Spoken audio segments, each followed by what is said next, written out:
What if just about everything you've ever learned about love is wrong? Today, we're going to dig into a totally different way of looking at love, based on the work of M. Scott Peck. And trust me, it's going to challenge pretty much everything you thought you knew about connection. Okay, let's dive in. I mean, really think about it for a second. The love songs, the rom-coms, the fairy tales, what if they've all been pointing us in the wrong direction? What if our entire cultural understanding of love is actually built on a myth? A myth that honestly just sets us all up for failure and a lot of heartache. All right, first things first, let's tackle this so-called love myth head on. We're going to pull back the curtain on all those romantic fantasies our culture bombards us with day in and day out. And we'll see exactly how they shape our expectations. And yeah, often lead to our biggest disappointments. Yeah, this is a big one, right? We even use the phrase falling in love like it's a pothole you accidentally trip into, as if it's this magical, passive experience that just happens to us, completely out of our control. This idea that love is something we just receive without any real effort, that's the very first piece of the myth we've got to break down. And then there's this one. From the time we're kids, we're basically told that we're incomplete, that we're just half a person, walking around searching for our other half to finally feel whole. It's a really powerful story, and it's everywhere, but it's an illusion, and it's one we seriously need to shatter. So, if love isn't some fairy tale, then what is it? Well, before we can build up a new definition, we've got to get really clear on what love isn't. Let's start tearing down some of the most common and frankly most damaging misconceptions out there. This slide just lays it out so perfectly. On one side, you've got infatuation. You know that feeling? It's that breathless, can't eat, can't sleep roller coaster where you feel like you're totally merging with someone. And yeah, it's a rush, but it's effortless. And here's the key. It's temporary. Then you look at real love. That's a whole different ballgame. It's about work. It's about a lasting commitment. It's not about that initial high, but about the sustained, rewarding work that comes long after. So that crazy, intoxicating, in-love feeling, turns out it's not some mystical force. It's biology. It's basically nature's brilliant little trick to get two people to pair up. But real love, the kind that actually lasts, that is a choice. A conscious decision you make with your eyes wide open, long after that initial chemical cocktail has worn off. And here's another huge trap we all fall into: confusing dependency with love.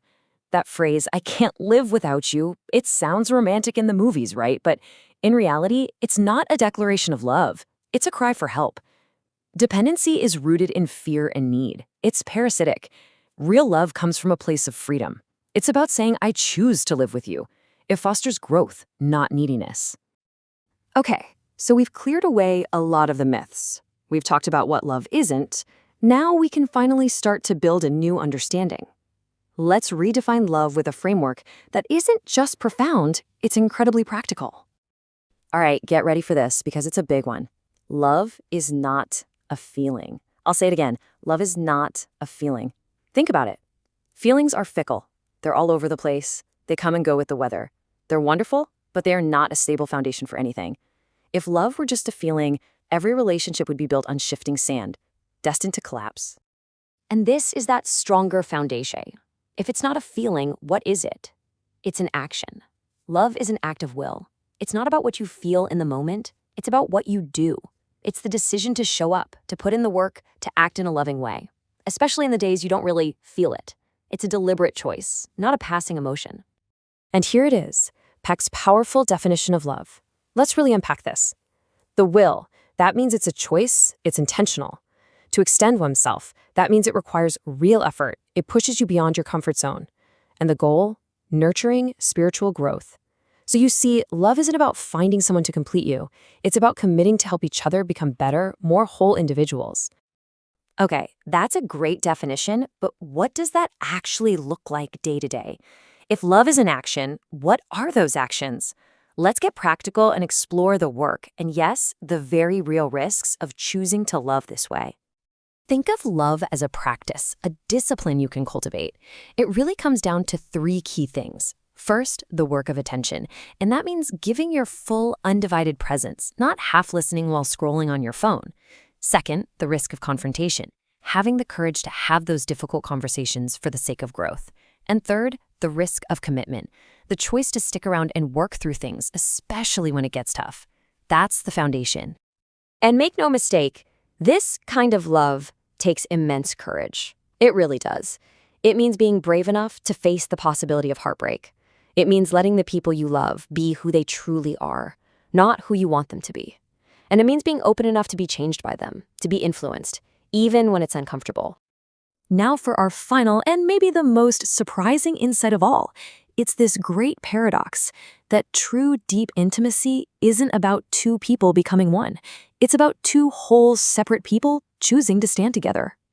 The takeaway here is absolutely crucial. You can't give what you don't have. Love isn't about finding someone to complete you. It's about being a whole, independent person who chooses to share your life with another whole, independent person. Anything less isn't really love. It's just need. And this quote, this is the heart of the entire idea. Just listen to it again. Love is the free exercise of choice. Two people love each other only when they are quite capable of living without each other, but choose to live with each other. It's a partnership born from strength and desire, not from weakness and necessity. So forget about losing yourself in love. The goal isn't to merge into one indistinct blob.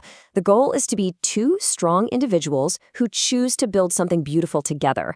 That is where the real magic, the real transformation actually happens. And this leaves us with one final, powerful question for you to think about. Are you passively waiting around to fall in love, hoping for that lightning strike? Or are you actively, consciously choosing to create it through your actions day by day? The choice, as always, is yours.